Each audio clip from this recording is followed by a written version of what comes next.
I'm Jessica Rose from Quilted Studios, and I'm so excited. Today we're going to talk about spray basting. It's one of my favorite things to do, and it's super easy and really fast. So let's get started.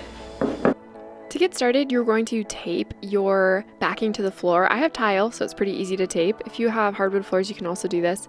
If you have carpet, I've done this successfully on carpet as well, so don't be too worried. Just make sure that the batting and the backing is as flat as possible. So you can see that I have carefully rolled up one edge of the batting, and then I slowly unroll it and lightly spray as I go, and then I secure it down.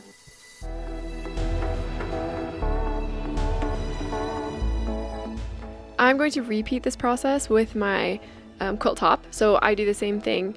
I gently roll it, so I don't want to cause any more wrinkles. I gently roll it to the middle, and then I grab my 505 spray, which is my favorite, but you can use any spray you'd like.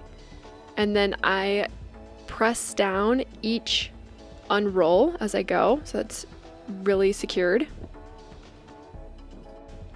Really, the most important thing to remember is that you're trying to keep everything as flat as possible. So I try to pull it down, not over, because I don't want any kind of like warping to my quilt top, but I try to just make sure that it's very flat and that it's very firmly pressed down.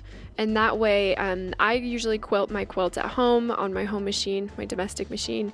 And so sometimes it gets, shoved through that tiny throat space, and things can get kind of rough. And so the more I can secure my quilt before I start actually quilting it, the better. Which is why I actually use two different methods.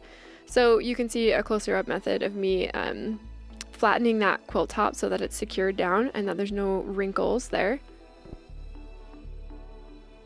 This whole process honestly doesn't take me too long.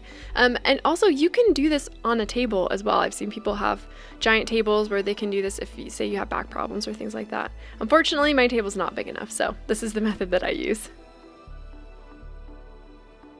Once I finish with spray basting and everything is very flat and very secured, I keep it taped to the floor, and then I actually just start pinning. And I don't pin as much as I would if I were just pinning with basting, but I just do it every 6 or so inches, and that really helps secure my quilt. So I hope this was helpful. I can't wait to hear more about your experiences with spray basting. Let me know if you have questions in the comments.